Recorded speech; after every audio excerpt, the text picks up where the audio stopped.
This is Moose Reed. He's built over 150 sales teams from timeshares to Wall Street and has hired and trained more than 3,000 salespeople. Most recently, he took a struggling sales team from losing money to generating over $1.8 million in annual revenue with a 14.4x ROI.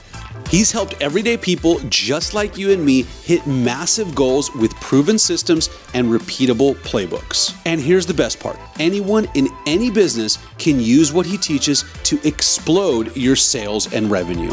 I caught up with Moose at a mastermind event here in Dallas, and in this video, you'll learn the secret sauce behind getting a 14x ROI, who your first hire should be and why it matters, how to generate unlimited leads without burning out, and the exact social media strategy that's driving sales right now. Hint, it's not what you think. Let's dive in. All right, Moose, so you just gave a presentation on getting a 14x ROI on your sales team. Yes, sir. Which most people would dream about, right? Yeah. So what's the secret sauce? Man, activity. Activity is the secret sauce, right? I feel like a lot of people, when they hire salespeople, right, they're like, let me tee up this inbound lead, right? Which is great, right? Everyone in the world wants inbound leads, right? But where we're getting a lot of juice is from activity after and before, right? Confirming calls before they ever happen, chasing the lead after the follow-up, sending lead magnets after the initial sales call, and pursuing those lead magnets, right? So Yep. activity. Makes sense. And then, Moose, a lot of people we talk to will say, like, they'll say they don't have any virtual assistants. Mm-hmm. And then they'll say, my first hire, I want them to be a ISA, inside salesperson. And I know, like, I always kind of cringe at that because I know that's probably not a great move. Yeah. Can you talk a little bit about that? Should that be your first hire or should it be someone else? Yeah, so nobody needs an ISA worse than somebody who doesn't have leads, right? They perceive that they need an ISA anyways, right? But they don't, right? In order to have an ISA, you have to have at least, I would say per ISA, at least 100 leads coming into the system every month. I was just talking with another client, right? He was like, Moose, should I hire an ISA? And I was like, no, if you don't have a list, you should hire a BDR, right? Which is a business development rep versus an inside sales agent, right? A BDR's job is to go out and scrape lists and create data and then send that back to the ISA team, right? But you need leads coming in order for the ISA to go outbound. Right. Okay, so let's explore that a little bit. So let's say you don't have any leads, Yep. And you want to start kind of generating leads. What would you recommend as a game plan? I know you just went through that on your presentation, but for our folks here, what would you recommend as like a simple game plan to start getting in leads so you could then hire an ISA? The first one that I would do, right, just like I know that you did, is the social media manager. There's so many different routes that you could do this on, right? But I love a social media manager, right? Now, when you look at a social media manager, you should say, okay, how many impressions am I currently getting a month? How many people are viewing my profiles, right? The only number that you should be concentrating on with your social media manager is impressions. A lot of times people will say, okay, I hired a social media manager. How many book calls am I getting? Right. Well, you don't know because you don't have the impressions. Zero because you don't have the impressions, right? Make sure that the social media manager is getting your content in front of people, and then ask those people to book calls through marketing, through lead magnets, right? Right. Those same people who opt in, if you're getting 50,000 impressions a month, right? Yep.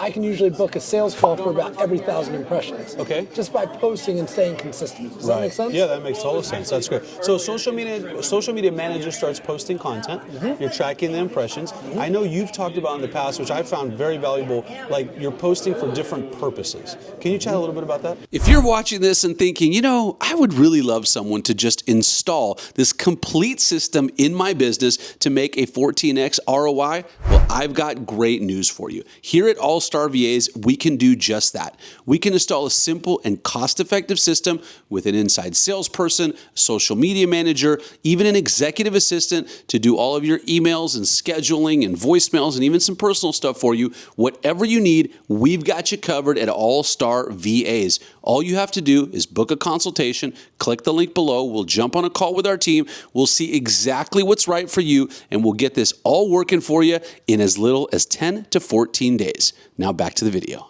Yeah, so the first thing that you should post about is your brand, right? And you do a killer job with this, Oh, right? thank you. You shouldn't My just social be, media manager You're does. social media, exactly right. That's the point, right? You shouldn't just be posting about real estate or virtual assistants or whatever line of business that you're in, because it's boring, right? I talk to people about this all the time. The primary thing that you are on social is an entertainer. Right? Keep people entertained. Keep them coming back watching your show, right? Whether that's due to you being funny, whether it's you due to being, I don't want to say argumentative, but that's controversial or polarizing, right? Yeah. Whatever the reason is that they're coming to watch your show, that's amazing, right? Yeah. Then maybe 20%, 10% of your posts can be about your business, right? If I'm getting 50,000 people viewing my social, 10% of the time when I post, I can say, hey, are you interested in X? Right. Now I've got leads in the system. Yeah. Not everyone who views your profile is a lead, right? Yeah, you know, the thing I hate is, and I'm going to rag on real estate agents for a while, because I hate when real estate agents post, open house, just listed. Like, no one gives a shit. I always tell them, at least post like a story about the house or what's going on with the people or something, you know? But like open house, like no one cares. Why they're selling, right? Talk about interest rates. Interest rates are finally coming down, right? Exactly. Just talk about the market, right? Talk about why you are in real estate, right? That's right.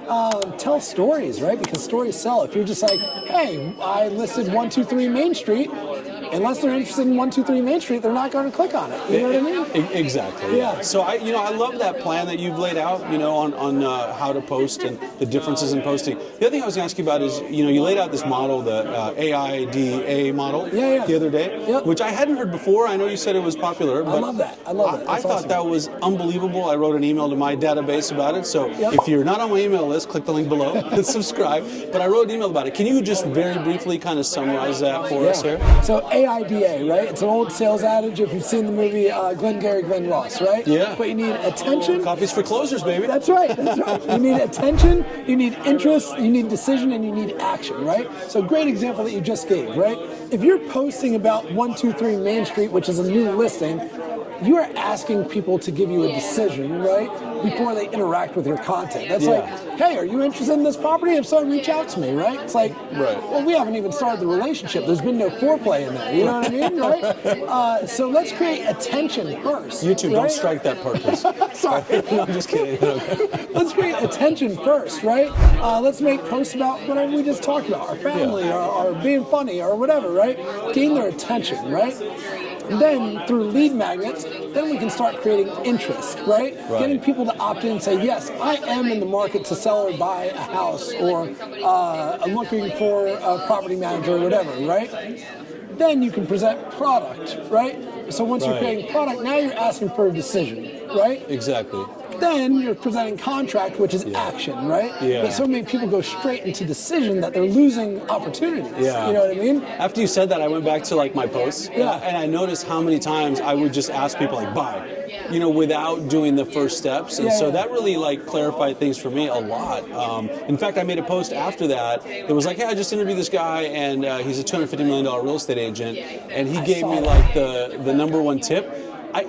I was busy, so I didn't have a chance to look back on that for like 4 days. And then I'd gotten like 50 comments, because it was like attention. And so it's really changed like the mindset around posting and marketing. And your impressions were probably through the roof. On that, that's a quick lead magnet, right? Yeah. You probably had 4,000 or 5,000, especially with you get a lot of traffic, right? So you probably got 4,000 or 5,000 impressions on that post, people who viewed it. Right. Of those 5,000, 50 people said, yes, I want it, right? Yes. Now that's an opportunity for your ISA to reach out and create conversation, right? And I was thinking about that actually as kind of a follow-up. So now that I posted that and I got all this attention, 50, 60 comments, now you would have, there's the leads for your inside salespeople. Yes. To then go in there, right, and reach out to them. Inside salesperson, now the script is so easy. Hey, I know that you commented on this post. Screenshot the post. Right? Did you receive that yet? Right. No? Okay, let me get it over to you, right? Exactly. By the way, if you weren't going to go through the whole thing, like Danny could summarize it very quickly for you. I love it. Yeah, Right? I love that. That's awesome. Or, yes, I did get it. Awesome. Yeah. Did you consume the whole thing? Did you want to set up a call with Danny to talk about it further? Right? Easy. Okay. Makes perfect sense. And then Moose, I also wanted to ask you about, you mentioned a couple times lead magnets. Yep. Some people may know, some people may not. What is an example of a good lead magnet? But a lead magnet is just getting getting what I call a target, right? A lead before it's a lead, before it opts in, is a target. It's somebody that I want to become a lead, right? Yeah. So a lead magnet is getting a target to raise their hand and become a lead, right? I could offer a time calculator, right? To see what their time is worth, right? It's anything that will get them to say, yes, I'm interested in your services, right? Yeah. For a real estate agent, it might be a equity analysis on your property, right? To it might be a market report, right? Sure. Where I see a lot of agents going wrong is they'll say, can I put you on my newsletter, my monthly newsletter update, right? And it's like, well, if that's just an automated email as a consumer, I don't really give a shit. Exactly. You know what I mean? Sorry for the language, YouTube. No, it's all good. Once or twice in a video is apparently fine. We say fuck too many times, they'll kick us out. but if you can get them a specific reason to opt in, right now it's worthwhile. So, and that's about delivering value every time. You know, like your lead magnet has to do that. Patrick Berry's here, right? And at one of his events recently, he said, offering your buyer's list. Do you want the list of the 22 most negotiable terms of a real estate contract? Fantastic lead magnet. Such an easy lead magnet, right? Yeah, that's great. And if somebody opts into that, they are considering buying, which is why they want the negotiable terms, right? It's like, it's much better than, hey, here's my listing for 123 Main Street, where it's like, this might not generate any interest. Because unless that person really wants that house, like they don't care. But if you're offering the lead magnet, then people are going to opt into that. Yes, so much more. So that makes perfect sense. Then you put them on your drip and all that kind of stuff. Bingo. So, the lead magnet is it is somebody giving you the authority. If they've opted into it, it gives you the authority to now sell them services. Exactly. Right? But if you sell them services before they've given you that authority, now you're screwed. Yeah. Fantastic. Moose, man, this has been great. Appreciate you as always, man. Speaking of value, man, always so much value when I talk to you. Thank you so much, dude. And this is great. You've dropped a lot of good stuff for us. Appreciate the relationship as always, dude. And let's go have some fun in Texas. Let's do it. Thanks, Moose. All right. Appreciate you, man. Thanks, man. All right, now that you know exactly what you need to do to get a 14x ROI in your business, you have two choices. Number one, you can do this yourself, or number two, you can hire an all-star VA to do it for you. And all you have to do to make that happen is click the link down in the description to book a consultation, and we'll show you how we can do this all for you in a simple and cost-effective way. Now, the other thing that you want to do in your business, in addition to installing all of this, of course, is create a business that runs without you and makes you money while you sleep. And all you have to do to make that happen is watch this video right over here that shows you how to do it in 30 days.